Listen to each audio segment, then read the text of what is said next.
Assalamualaikum salam aman show Ahmed.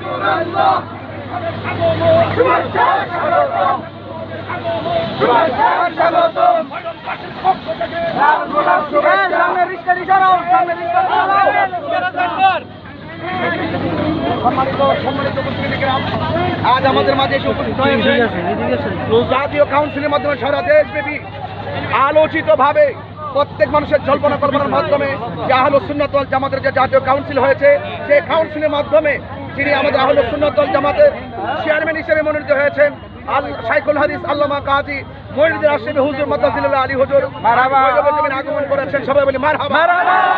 আমাদের মাঝে এসেছেন সহযোদ্ধা আল্লামা মুফতি গোলাম কিবরিয়া কাদরী সাহেব সহ একটু আগে উপস্থিত হয়েছিলেন। আমাদের মাঝে উপস্থিত হয়েছেন আহলুস সুন্নাত ওয়াল জামাতের মহাসচিব উপাধ্যক্ষ আল্লামা আবুল কাসেম মোহাম্মদ ফজলুল্লাহ হুজুর। অর্থাৎ দেশবাসী আমাদের আজকের ভৈরবের মৌলানা